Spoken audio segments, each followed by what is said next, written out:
എല്ലാ പ്രതികളും പുറത്തിറങ്ങുകയും ഇനിയും അകത്തു പോകേണ്ട പ്രതികൾ പുറത്തിറങ്ങുകയും ചെയ്യാണ്. അന്വേഷണം വ്യാപകമായ അന്വേഷണം ബാക്കിയുള്ള പ്രതികളിലേക്ക് കൂടി പോകുന്നില്ല എന്നത് അപകടകരമാണ്. അപ്പോൾ ആ പ്രതികൾ CPM-ന് ഏറ്റവും വേണ്ടപ്പെട്ട പ്രതികളാണ്, സർക്കാരിന് ഏറ്റവും വേണ്ടപ്പെട്ട പ്രതികളാണ്. സർക്കാർ തന്നെ തകർന്നു വീഴുമെന്നുള്ള സ്ഥിതിയിലേക്ക് ആ പ്രതികൾക്ക് നേരെയുള്ള അന്വേഷണം കടന്നുപോയാൽ പോകും. ആ തിരിച്ചറിവിലാണ് മുഖ്യമന്ത്രിയുടെ ഓഫീസ്, ഞാൻ വീണ്ടും ആവർത്തിച്ചു, മുഖ്യമന്ത്രി അറിഞ്ഞുകൊണ്ട് തന്നെ, മുഖ്യമന്ത്രിയുടെ ഓഫീസ് എന്ന് പറയുമ്പോൾ മുഖ്യമന്ത്രി അറിഞ്ഞുകൊണ്ട് തന്നെ ഈ അന്വേഷണത്തിൽ അനധികൃതമായ ഇടപെടലുകൾ നടത്തുകയാണ്. അതുകൊണ്ടാണ് എല്ലാ പ്രതികളും ഹൈക്കോടതിയും ബഹുമാനപ്പെട്ട സുപ്രീം കോടതിയും ജാമ്യം നിഷേധിച്ച പ്രധാനപ്പെട്ട പ്രതികൾ വരെ സ്റ്റാറ്റ്യൂട്ടറി ജാമ്യം നേടി പുറത്തുവരുന്നത്. ഒരു അന്വേഷണവും ഒരു തരത്തിലും നടക്കുന്നില്ല. കാരണം തൊണ്ടി മുതൽ കണ്ടെത്തിയിട്ടില്ല, തെളിവുകൾ ശേഖരിച്ചിട്ടില്ല. അവസാനം ശബരിമലയിലെ സ്വർണ്ണക്കവർച്ച, കേരളത്തിലെ എല്ലാ വിഭാഗം ജനങ്ങളെയും ഞെട്ടിച്ച, കേരളത്തിന്റെ അപമാനകരമായ ഈ ഒരു സംഭവത്തിൽ ആരോരുമില്ലാതെ ഒരു അന്വേഷണം ഒരു സ്ഥലത്തും എത്താതെ ഇത് അവസാനിപ്പിക്കുന്ന ദൌർഭാഗ്യകരമായ സ്ഥിതിയിലേക്ക് കാര്യങ്ങൾ പോവുകയാണ്.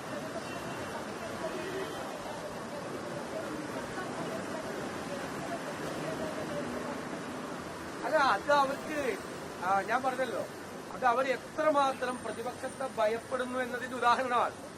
മന്ത്രിമാരെ ആരോപിച്ചത് എനിക്ക് മാത്രം സംസാരിക്കാനുള്ള ഒരു അവസരം ഞാൻ ഉണ്ടാക്കി, പ്രതിപക്ഷത്തെ അംഗങ്ങൾക്ക് സംസാരിക്കാൻ ഉണ്ടാക്കിയില്ലെന്ന്. ഞങ്ങളെ UDF പാർലമെന്ററി പാർട്ടി യോഗം ചേർന്നുള്ള പ്രധാനപ്പെട്ട നേതാക്കൾ, പ്രതിപക്ഷ ഉപനേതാവ് കുഞ്ഞാലിക്കുടി സാഹിബ് അടക്കമുള്ള പ്രധാനപ്പെട്ട നേതാക്കൾ ഒരുമിച്ചെടുത്ത തീരുമാനമാണ് ഈ സമരം. VD സതീശൻ എന്ന് പറയുന്ന പ്രതിപക്ഷ നേതാവ് ഒറ്റയ്ക്കെടുത്ത തീരുമാനമല്ല, ഞങ്ങളെല്ലാവരും കൂടി ഒരുമിച്ചൊരു തീരുമാനമെടുത്ത് ഞങ്ങൾ ഒരുമിച്ച് നടപ്പാക്കുമ്പോൾ ഞങ്ങളുടെ ഐക്യവും ടീം UDF-നെയും തന്റെ അസൂയ കൊണ്ടിട്ടാണ് ഇത്തരം വർത്തമാനങ്ങൾ പറയുന്നത്. മാത്രമല്ല, മന്ത്രിമാര് ബിലോ ദ ബെൽറ്റ് ഹിറ്റ് എന്ന് പറയും, നിലവാരം കുറഞ്ഞ പ്രയോഗങ്ങളാണ് നടത്തിയത്. ഞാനൊരു മന്ത്രിയുടെ വകുപ്പ് പറഞ്ഞപ്പോൾ എനിക്ക് സ്ലിപ്പുണ്ടായി. അതിന് എന്നെ സമനില തെറ്റിയെന്നും എനിക്ക് ഭ്രാന്താണെന്നും പറഞ്ഞു. കേരളത്തിൽ ഇതുവരെ ഒരു മന്ത്രിമാരും കേരളത്തിലെ പ്രതിപക്ഷ നേതാക്കളെയോ അല്ലെങ്കിൽ പ്രതിപക്ഷ MLA-മാരെയോ ഇതുപോലെ അധിക്ഷേപിച്ചൊരു കാലം ഉണ്ടായിട്ടില്ല. എന്നിട്ട് സ്പീക്കർ അവർക്ക് എല്ലാ അവസരം കൊടുക്കുക. അവർ പറഞ്ഞത് നമ്മൾ സംസാരിക്കുന്ന ഇടപെടുകയാണ്. നിങ്ങൾ അതിന്റെ റെക്കോർഡ്, അസംബ്ലിയിൽ നിന്ന് വരുന്ന റെക്കോർഡ് നോക്കിയാൽ ഞാൻ പോലും സംസാരിക്കുമ്പോൾ നിരവധി പ്രാവശ്യം ഇടപെടുന്ന സ്പീക്കർ മന്ത്രിമാർ തുടർച്ചയായി 5 മന്ത്രിമാർക്ക് ഇന്നലെ ഞങ്ങൾ സമരം ചെയ്യുമ്പോൾ എന്നെ അധിക്ഷേപിക്കാൻ, പ്രതിപക്ഷത്തെ അധിക്ഷേപിക്കാൻ ക്വസ്റ്റ്യൻ അവറിൽ അവസരം കൊടുക്കാൻ, ചോദ്യോത്തര വേളയ്ക്ക് സിനിമ ക്വസ്റ്റ്യൻ അവറിലെ ചോദ്യോത്തര വേളയിൽ ചോദ്യോത്തരം മാത്രമേ ഉള്ളൂ. ഉത്തരം പറയുമ്പോൾ പോലെയല്ല മന്ത്രിമാർ. അവർക്ക് മൈക്ക് കൊടുത്തിട്ട് അവര് പ്രതിപക്ഷ നേതാവിനെയും പ്രതിപക്ഷത്തെയും ഒരു കാലത്തെയും നിയമസഭാ ചരിത്രത്തിൽ ഇല്ലാത്ത തരത്തിൽ അധിക്ഷേപിക്കുക, ആക്ഷേപിക്കുക, ഭ്രാന്താണെന്ന് പറയുക, സമനില തെറ്റിയെന്ന് പറയുക. ഞങ്ങൾ എത്രയോ പ്രതിപക്ഷ നേതാക്കളെ ഞങ്ങൾ നിയമസഭയിൽ കണ്ടിട്ടുണ്ട്. വളരെ മോശമായി ഈ VS അച്യുതാനന്ദൻ, ഉമ്മൻചാണ്ടി സാറിനെ കുറിച്ച് സംസാരിച്ചിട്ടുണ്ട്. ഞങ്ങൾ പ്രതിഷേധം പ്രകടിപ്പിച്ചിട്ടുണ്ട്. സഭ ഒരിക്കലും സ്പീക്കർ സഭാ നടപടികൾ നിർത്തിവെച്ച് ചർച്ച ചെയ്തിട്ടില്ല. അപ്പൊ സ്പീക്കർ പറഞ്ഞ അത്രയും സംഘർഷം നിയമസഭയിൽ ഉണ്ടായില്ല എന്ന് പറയുന്നത്. 2 മെമ്പർമാർ ചാരിക്കയറി ദേശത്തിലേക്ക്. അത് വാച്ച് ആൻഡ് വാർഡ് ഞങ്ങളുടെ ബാനർ പിടിച്ചു വാങ്ങിയതിലാണ്. ഒരിക്കലും പിടിച്ചു വാങ്ങിയിട്ടില്ല ഇവിടെ ഇതിനു മുമ്പ്. വാച്ച് ആൻഡ് വാർഡിനോട് എന്നിട്ട് സ്പീക്കർ തന്നെ വിലക്കിയാണ് നിങ്ങൾ ചെയ്യുന്നത് അധികമാണെന്നുള്ള മട്ടിൽ സ്പീക്കർ വിലക്കിയിട്ട് പോലും ഈ വാച്ച് ആൻഡ് വാർഡിനെ പിടിച്ചു വാങ്ങിക്കുകയാണ്. ഇപ്പൊ പ്രകോപനം ഉണ്ടാക്കിയത് വാച്ച് ആൻഡ് വാർഡാണ്. ആദ്യം സ്പീക്കർ നിർദ്ദേശിച്ചു, പിന്നെ സ്പീക്കർ പറഞ്ഞിട്ട് അവർ കേട്ടില്ല.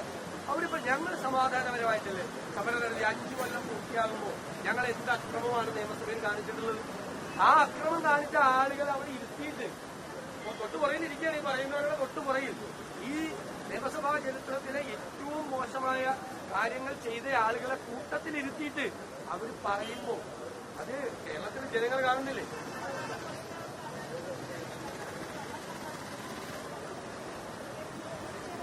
അത് തീർച്ചയായിട്ടും ഇത് സമാനതകളില്ലാത്ത സംഭവങ്ങൾ നടക്കുമ്പോൾ സമാനതകളില്ലാത്ത രീതിയിലുള്ള പ്രതിഷേധം ഉണ്ടാവും. ഇത് കേരളത്തിലെ ജനങ്ങളുടെ അവരുടെ പ്രതിഷേധത്തിന്റെ കൂടെ പ്രതിഫലനമാണ്. ഞങ്ങൾ പ്രതിപക്ഷ നിയമസഭാംഗങ്ങൾ ഈ നിയമസഭാ കവാടത്തിൽ നിന്ന് ഞങ്ങൾ ഈ സമരം ആരംഭിക്കുന്നത്. ജനങ്ങൾ വളരെ ബുദ്ധിമുട്ടല്ല, അവർക്ക് വലിയ കൺസേണാണ്. എന്താണ് ഈ സംഭവിക്കുന്നത്? അയ്യപ്പന്റെ സ്വർണം കവർന്നിട്ട് ഇതാണ് സ്ഥിതിയെങ്കിൽ എങ്ങനെയാണ് ഇത് പോകുന്നത് എന്നുള്ള പരിഭ്രാന്തിയും ഉത്കണ്ഠയും കേരളത്തിലെ ജനങ്ങൾക്ക് അതിശക്തമായ പ്രതിഷേധമുണ്ട്. ഇതുകൂടി ഫലിപ്പിക്കാനല്ലേ ഞങ്ങളുടെ എത്തി.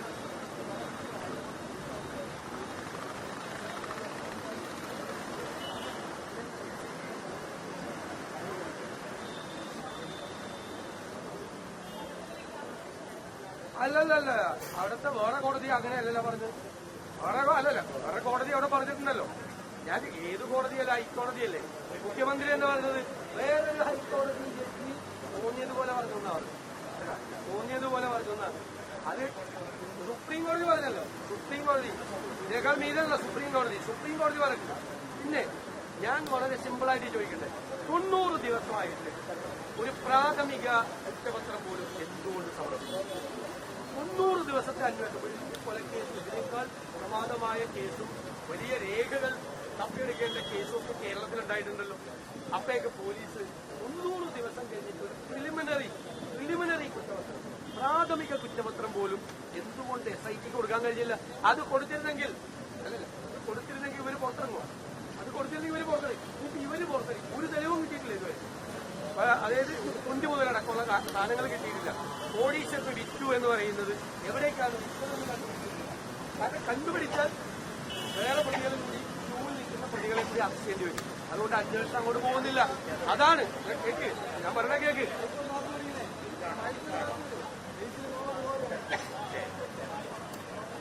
അല്ല, കേരളത്തിലെ ജനങ്ങൾക്കും ഞങ്ങൾക്കും ആശങ്കയുണ്ട്. ഞങ്ങൾക്ക് ആശങ്കയുണ്ടെന്നേ. അതെന്താ ഞങ്ങൾക്ക് ആശങ്കയുണ്ട്. കാരണം എന്താ, ഇത് ഒരു കോടീശ്വരന് വിറ്റെന്ന് കോടതി പറഞ്ഞല്ലോ. ആ കോടീശ്വരൻ ഏത് കോടീശ്വരനാണ് വിറ്റതെന്ന് വരെ 90 ദിവസം അന്വേഷണം നടന്നില്ല. ഇനി ഈ ജയിലിൽ കിടക്കുന്ന ഈ പ്രതികൾ പുറത്തിറങ്ങിക്കഴിഞ്ഞാൽ ഈ അന്വേഷണത്തിന് വല്ലത്തും ബാക്കി തെളിവ് എന്തെങ്കിലും തുമ്പ് ബാക്കിയുണ്ടാവും. സാധാരണ എന്തിനാണ് റിമാൻഡ് ചെയ്യുന്നത്? അറസ്റ്റ് ചെയ്ത് റിമാൻഡ് ചെയ്യുന്നത് എന്തിനാ? തെളിവുകൾ നശിപ്പിക്കാതിരിക്കാൻ. വിശദമായ അന്വേഷണം നടക്കുന്നില്ല. ഇവര് പുറത്തിറങ്ങിയാൽ തെളിവുകൾ നശിപ്പിക്കപ്പെടും. ഞങ്ങളുടെ ഉത്കണ്ഠയാണ്, കേരളത്തിലെ ജനങ്ങളുടെ ഉത്കണ്ഠയാണ് പ്രതിപക്ഷം പ്രകടിപ്പിക്കുന്നത്. ഞങ്ങൾക്ക് കോടതി എന്നത് പറഞ്ഞിട്ടുണ്ട്, സുപ്രീം കോടതി പറഞ്ഞിട്ടുണ്ടെന്നേ.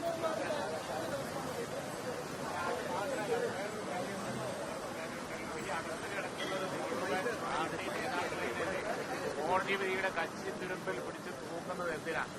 അകത്ത് പോയവരൊക്കെ പാർട്ടി നേതാക്കന്മാരാണ്. അതിന്റെ അപമാനം കൊണ്ട് തല കുനിക്കുകയാണ് വേണ്ടത്. അവർ എന്നിട്ട് ഏതെങ്കിലും ഒരു കോടതി പറഞ്ഞ കത്തിത്തുരുമ്പ് തൂങ്ങിയിട്ടെന്താ കാര്യം? കോടതി ഒരു നടപടി പോലും എടുത്തിട്ടില്ല. ശബരിമല സ്വർണ്ണം കൊള്ള നടത്തിയ പാർട്ടി നേതാക്കന്മാര് അകത്ത് കിടക്കുമ്പോൾ ചുരുങ്ങിയത് മിണ്ടാതിരിക്കുകയും ചെയ്യണം. അല്ലാതെ ഈ വലിയ കോടതി അത് പറഞ്ഞു ഇത് പറഞ്ഞു എന്തെങ്കിലും കാര്യം ഉണ്ടാവില്ല. നിങ്ങളുടെ മനസ്സിൽ ഇവരുടെ കാലം കള്ളന്മാരാണ്, ശബരിമല സ്വർണ്ണം കണ്ടവരാണ് എന്നാണ് പാർട്ടി നേതാക്കന്മാരാണ് അകത്ത് കിടക്കുന്നത്. അത് മനസ്സിലാക്കില്ലേ? സാങ്കേതിക കാരണങ്ങളാൽ വലിയ വർത്തമാനം പറഞ്ഞ കാര്യങ്ങളോ പ്രതിപക്ഷത്തിന് അങ്ങനെ ചെയ്ത് കോടതി പറഞ്ഞല്ലോ. കോടതി പറഞ്ഞ ഒരു കക്ഷി തീർപ്പ് പിടിച്ച് രക്ഷപ്പെടാൻ നോക്കിയാൽ ഈ കേസിൽ രക്ഷപ്പെടുമോ?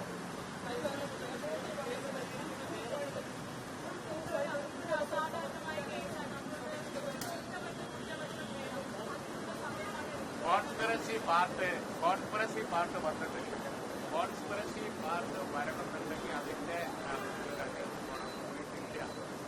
അത് തന്നെയാണ് ഇപ്പോൾ ഇതുവരെ ഉണ്ടായ അന്വേഷണമാണ് കോടതി. ഇവര് പുറത്തിറങ്ങിയ തെളിവുകൾ നശിക്കും, സംശയം വേണ്ട. ഇപ്പൊ തെളിവുകൾ ശേഖരിക്കാൻ പറ്റാത്തവര് എപ്പോഴും കോടതി അതിനുവേണ്ടി കൂടിയിട്ടാണ്. മനസ്സിലായില്ലേ? ഇവര് പുറത്തിറങ്ങിയാൽ ഈ തെളിവുകൾ നശിപ്പിക്കും, തെളിവുകൾ ഇല്ലാതാവും. അതാണ് ഞങ്ങൾ ഭയപ്പെടുന്നത്. ഞങ്ങൾക്ക് എന്താ കൺസേൺ പ്രകടിപ്പിക്കാൻ പാടില്ല.